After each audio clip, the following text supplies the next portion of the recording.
আমার চ্যানেলে 10টি করে কমিউনিটি স্ট্রাইক পড়েছে, তথাপিও আমার চ্যানেলটি কীভাবে বেঁচে রয়েছে। Okay guys, welcome back to my channel. একটি ইউটিউব চ্যানেলে কয়টি করে স্ট্রাইক পড়তে পারে তা তো আপনাদের ভালো করেই জানা রয়েছে। আজকের এই ভিডিওর মাধ্যমে আমি আপনাদেরকে এইগুলো জানানোর চেষ্টা করব যে একটি ইউটিউব চ্যানেলে আসলে কয়টি স্ট্রাইক পড়তে পারে।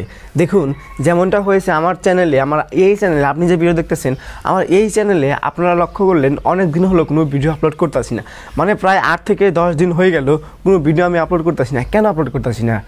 এর পাশে আসলে মেন কারণটা কি, আমার চ্যানেলে ভাই 10টি কমিউনিটি গাইডলাইন স্ট্রাইক পড়েছে।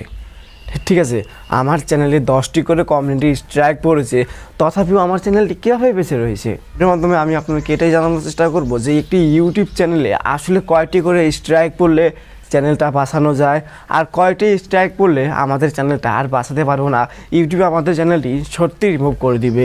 সো ফ্রেন্ড, চলুন বেশি কথা না বলে শুরু করা আজকের এই ভিডিওটা শুরু করার প্রথমে চ্যানেলে নতুন দর্শক থাকলে চ্যানেলটি অবশ্যই সাবস্ক্রাইব করবেন, আর যারা সাবস্ক্রাইব করবেন তাদেরকে অসংখ্য ধন্যবাদ। So welcome back. এখান থেকে আমাদের সর্বপ্রথমে আমাদের দেখতে হবে আমাদের চ্যানেলে কোন ভিডিওগুলো আমাদের কমিউনিটি গাইডলাইন স্ট্রাইক আসবে। আপনার ক্ষেত্রে বা আমার ক্ষেত্রে এরকম হয়েছে যে আমি আমার চ্যানেলে এইভাবে ভিডিও আপলোড করেছি যে ভিডিওতে কমিউনিটি গাইডলাইন স্ট্রাইক তো দূরস্থান, একটি কপিরাইটও আসার সম্ভাবনা নেই। তাও আমার চ্যানেলে 10টি করে কপিরাইট স্ট্রাইক বা 10টি করে কমিউনিটি গাইডলাইন স্ট্রাইক আমার চ্যানেলে কেন আসলো। সর্বপ্রথমে আপনাদেরকে এটাই জানানোর চেষ্টা করব যে আমার চ্যানেলে একটি ভিডিও আপলোড করেছিলাম, যে ভিডিওতে আমি বলেছিলাম প্রায় আজ থেকে 1.5 বছর আগে আমি ভিডিওটি আপলোড করেছিলাম, যে ভিডিওতে বলেছিলাম যে বিটমেট থেকে বিটমেট প্লেট প্রবলেম সলভ। দেখুন, বিটমেট প্লেট প্রবলেম সলভ মানে এখানে আমি কোনো বস্তু বলিনি যে এটা ডাউনলোড করুন বা ওটা ডাউনলোড করুন বা ওটা লিঙ্ক দিয়েছি বা ওটা লিঙ্ক দিয়েছি, এটা দিয়েছিলাম না। বাট এটার জন্যই আমার চ্যানেলে কমিউনিটি গাইডলাইন স্ট্রাইক আসছিল। মানে এই টপিকে যতগুলো ভিডিও রয়েছে সব ভিডিওতে আমার কমিউনিটি গাইডলাইন স্ট্রাইক পড়েছিল, বাট একটি হলো আমাদের চ্যানেলে করে সত্যি কমিউনিটি গাইডলাইন স্ট্রাইক পড়েছিল। বাট আর 9টি যেটা রয়েছিল না, ওই 9টি পড়েছিল ফেক।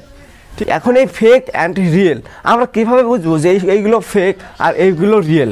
ঠিক আছে, তো আপনারা দেখে নিলেন যে কমিউনিটি গাইডলাইন স্ট্রাইক আসলেই আমাদের চ্যানেলে যে কমিউনিটি গাইডলাইন স্ট্রাইকগুলো আসে আমার এই চ্যানেলে, এখান থেকে আপনারা 10টি দেখে নেবেন।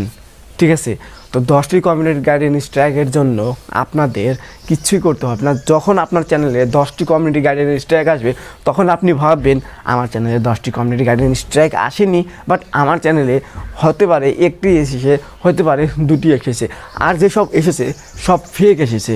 তো আপনি এটা কীভাবে বুঝবেন?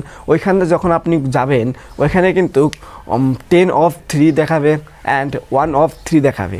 ঠিক আছে, এই দুটো যদি আপনারা বস্তু ভালো করে ওখান থেকে বুঝে যান তাহলে কিন্তু আপনাদের চ্যানেলে কমিউনিটি গাইডলাইন স্ট্রাইক পড়লে ওটাকে রিমুভ করতে পারবেন। ঠিক আছে, সো ফ্রেন্ডস, আজকের ভিডিওটি এ পর্যন্ত। ভিডিওটি কেমন লাগলো অবশ্যই একটি কমেন্ট করে জানাবেন, আপনার বন্ধু বান্ধবকে দেখার জন্য সুবিধা করে দেবেন। ধন্যবাদ সবাইকে ভিডিওটা ফুল কন্টিনিউ করার জন্য।